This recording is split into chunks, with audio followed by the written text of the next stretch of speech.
নমস্কার, সুস্থিস ওয়ার্ল্ডে স্বাগত। একটা ছোট্ট মিনি ব্লগ নিয়ে চলে এসেছি জগন্নাথ পুজোর। আপনারা এখন দেখতে পাচ্ছেন মা শ্মশানকালীর মন্দিরটা এখন কত সুন্দর না?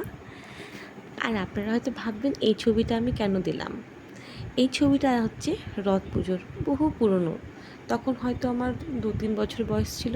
রথে দেখতে পাচ্ছেন ছোট্ট একটা সারথি, সেটা হচ্ছে আমি। জানেন তো, লজ্জাও করছে, বেশ ভালোও লাগছে।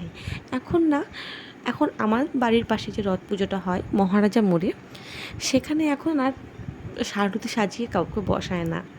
তো বলেছিলাম কমিটির সবাই বলতে কি, আগে তো বাবার বন্ধুবান্ধবরা সবাই মিলে করতো, ওরা তো এখন অনেকে নেই। তো এখন নতুন নতুন কমিটি অনেকে হয়েছে যে বাচ্চা কাউকে সাজাস, বলে আমাদের সারথি বড় হয়ে গেছে, এখন আর কাউকে রথে ওঠাতে হবে না সারথি সাজিয়ে। তো যাই হোক, আমি একটা ছোট্ট ফটো তুলে পোস্ট করলাম।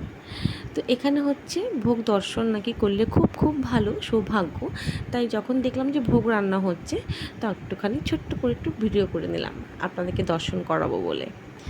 তো যেটা বলছিলাম, এখন তো আগে যেরকম তো আমাকে রথের মধ্যে বসিয়ে নিয়ে ঘুরতো, দেখতাম সাথে বাবা, হয়তো আমার পাশে হয়তো দেখতে পাবেন যে একদিকে বাবা আছে আর একদিকে আমাদের পাড়ারই একটা মামা, গোপাল মামা। এখন সেই গোপাল মামাই হচ্ছে রথ পুজোটা টোটালটাই দেখে।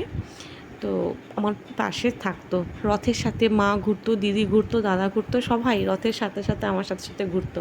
এখন দেখুন দিন যায় কতটা সব কিছু চেঞ্জ হয়ে যায় না? আমি যে পুজোতে এসেছি, কতবার যে বাড়ি আর মন্দির করেছি বলে বোঝাতে পারবো না। যাই হোক, আর এখন তো আর সবাই অনেকটাই ব্যস্তর মধ্যে হচ্ছে কাজ করতে হয়, একটুখানি সময়ও দিতে হয়। এটা এমনি করছি। এই যে ছোটো বাচ্চাটাকে দেখলেন, এটা পাড়া প্রতিবেশী আমার একটা ভাস্তি। আমাকে দেখলেই টুম্পা পিসি করে একদম ঝুলে পড়বে। মন্দিরে গিয়েছিলাম একটু ফাঁকে ভোগ দিতে, তো আমাকে দেখে আমার সাথে আমার পার্লারে চলে এসেছিলো। যেটা বলছিলাম, কত স্মৃতি আমাদের ছোটোবেলার, তাই না? এখন সেগুলো আর হয়ে ওঠে না। তো যাই হোক, একটু উপোস ছিলাম, একটু ঠাকুর পুজো করে এসেছি। যখন শুনেছি অ্যানাউন্স করছে অঞ্জলি হবে, তোমরা যারা যারা অঞ্জলি দেবেন বা যারা যারা অঞ্জলি দেবেন চলে আসুন, তখন দৌড় মারে গিয়ে অঞ্জলিটা দিয়ে এসেছিলাম। পুরনো স্মৃতি সত্যিই ভোলা যায় না।